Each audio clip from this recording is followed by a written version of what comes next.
This is 7 National News, and in our top story, His Highness Sheikh Hamdan bin Rashid Al Maktoum, the Deputy Ruler of Dubai, Minister of Finance and Chairman of the Dubai Municipality, has approved a new cave and glasshouse project for the Koran Park Dubai, costing 100 million dirhams. Announcing the project today, engineer Hussein Nasser Luta, the Director General of Dubai Municipality, revealed that the 60-hectare project, located in Kawanij, will be one of the most prominent, unique and distinctive landmarks hosted in the Emirate. He stated that the park is considered a great opportunity to explain the meanings of some of the wonders mentioned in the Holy Quran in both scientific and medical fields. This includes the benefits of plants mentioned in the Quran and how modern medicine is highly dependent upon these plants for treatments, as well as their environmental benefits. The approved glasshouse will contain the plants as well as shops selling herbs that are mentioned in the Quran, while the cave will contain the miracles mentioned in the Quran, illustrated using the latest interactive technology. The project will boast 12 gardens and will have solar trees inspired by Arab and Islamic calligraphy. There are more than 124 million children and young adolescents who are currently out of school globally due to armed conflict and crisis. Dubai Cares, a part of the Mohammed bin Rashid Al Maktoum Global Initiatives, has announced the creation of a new research program through which it has pledged over $10 million to education in emergencies. Known as Evidence for Education in Emergencies, or E3, the program was launched at a special event over in New York during the 71st United Nations General Assembly opening week. It was hosted by the Interagency Network for Education in Emergencies, focusing on generating ideas on how to inform critically needed research, which in turn will inform political decision makers working to create effective policies. It was noted that today, 1 in 113 people is either a refugee, internally displaced, or seeking asylum, and more than half of the world's refugees are children. Tariq Al-Gurg, the CEO of Dubai Cares, stated that today Dubai Cares is announcing a 5-year research envelope worth the equivalent of 36.73 million dirhams, which aims to generate more and better evidence to inform decision and policymakers on what works and what models of delivery of education in emergencies offers the greatest potential for impact. He added that billions of dollars is spent on humanitarian aid, with only 1% allocated to education. Not only will E3 produce global goods for the education in emergency sector, but it will also allow humanitarian and philanthropic organizations to make evidence-based decisions when allocating funds to aid programs. As Dubai aims to acquire 75% of its energy needs through clean energy sources by 2050, energy and health experts in the UAE and abroad discussed challenges and also offered practical solutions for sustainable development and transitioning to a green economy. While attending the 8th Annual Best Practices Conference on Quality, Health, Safety and Environment in Dubai today, His Excellency Mohammed Al Taya, the Managing Director and CEO of DEWA, stated that in line with the UAE Vision 2021, as well as the Dubai Plan 2021, their aim is to provide integrated administrative services that meet the highest of standards of reliability and safety, while also implementing innovative, proactive solutions for green development. The CEO highlighted that the conference aims to provide a strategic platform to exchange skills and experience, in addition to international policies and processes required to face challenges. Talking about how water footprint allows service providers to answer a broad range of questions for companies, governments and individuals, experts stated that measuring water dependence will help companies in coming up with regulations that can protect water resources. During a session on turning energy into health, the founder of Creating Health Collaborative, highlighted that in order to put in place a comprehensive healthcare system, companies such as DEWA should not only look at disease prevention as a first step, but also pursue energy-saving and cost-effective treatment options. We always try to review our procedure and improve our system from time to time in order to provide a very reliable service to the society.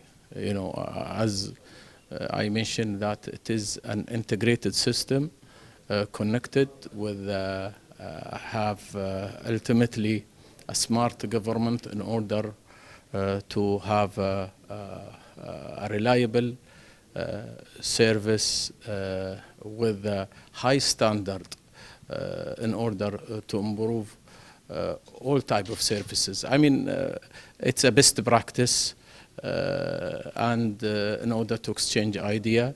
Today we have many experts and also we have our partner, our strategic partner, in order to exchange the experience and the benefit of this conference. It's still in the beginning, and if we can achieve a certain point of seeing how much water we use directly or indirectly for any product or any service, this will help the decision makers in order to decide, are we going to continue on providing this product or giving this service or not, or we should go for alternative resources.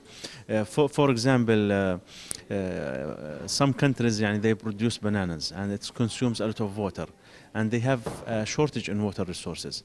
Is it visible to produce bananas locally or just import from outside? This is the whole story about water footprint. Before we get into practice, we have to just ask ourselves what health is. So we have a very technical understanding of health. Actually, what we think of is healthcare. Well, healthcare is actually where you go when you're sick. So healthcare is sick care. So the question then becomes health, and people say, well, it's prevention. Okay, prevention's good, and reducing the impact of risk factors is good. But actually, we know from the scientific evidence that just looking at risk factors is not enough when we think about people's health. We have to go and ask people what health means to them. And then you have some really interesting answers. People talk about the relationship with their family, the relationship in society, whether they feel a sense of coherence in their life. And that seems to be part of what health is. So if we're going to talk about health in terms of what DUI might do strategically, we have to start thinking about health in terms of how people see their own health. Dubai Police have launched a smart app, the first of its kind in the region, in order to combat human trafficking by helping victims and monitoring crimes. Brigadier Dr. Mohammed Al-Mer, the Director General of the General Directorate of Human Rights at Dubai Police, said that the service will help human trafficking victims to make reports using the smart app, so that police officials can reach out and provide them with assistance, including legal support. He added that the UAE has adopted a number of programs, launched campaigns and initiatives, as well as enacted tough laws to help eradicate all forms and manifestations of these hideous crimes. All public taxis over in the capital will provide Wi-Fi access to passengers by mid-2017. That's according to a senior official. Mohammed Al-Kamzi, the general manager of TransAD, made the announcement, adding that routers that enable Wi-Fi are already being installed across the 7,645 taxis by the Emirates taxi regulator, the Centre for Regulation of Transport by Hire Cars, TransAD. He revealed that they have successfully tried the system in 6 taxis. And the rollout starts this month with Wi-Fi routers installed in about 50 taxis every day, starting with airport taxis. The move comes as closed-circuit television cameras were set up in taxis in Abu Dhabi last year, which are mainly used to resolve incidents as well as returning lost items to passengers. And staying in the capital, the Abu Dhabi municipality has completed naming 9 new areas under the wani My Address system. And as many as 491 streets and 5,544 buildings have been covered during the exercise. The Wani project was rolled out in Al Nahyan, Al Makta, Al Montaza, Al Rauda, Al Sada, Al Mazoon, Abu Dhabi Gate, Al Khalidia and Al Bateen areas. Quoted in local reports, officials from the Department of Municipal Affairs and Transport said that the completion of street naming in these areas will help residents, visitors and service providers by improving access and mobility. And finally, looking to other news now, Bollywood Parks Dubai, part of Dubai Parks and Resorts, which is the largest integrated theme park destination set to open this year, has announced a collaboration with Aamir Khan in order to create the ride Lagaan, Thrill of Victory, inspired by the Oscar-nominated epic sports drama Lagaan, which was produced by Aamir Khan Productions. The highest-grossing film of 2001, Lagaan is a favourite among Indians all over the world and is a perfect choice for a ride at the world's first Bollywood-inspired theme park. The ride, however, has a twist for guests. Aamir Khan explained that he is playing two characters for the ride. One is the original Bhuvan, of course, and the other is the maker of the ride, his great-great-grandson, who looks very different. He added that they went for a steampunk look to make it more futuristic. Guests will get to join Bhuvan and his team in a game of cricket against the British Raj through a roller coaster simulator-based ride that will give visitors the best point of view of a moving cricket ball. Visitors will soon be able to purchase their Bollywood Park Dubai daily tickets for 285 dirhams for adults and 245 for children and senior citizens. An annual pass will include limitless access to over 16 rides and attractions, plus 20 daily live shows spread across 1.7 million square foot.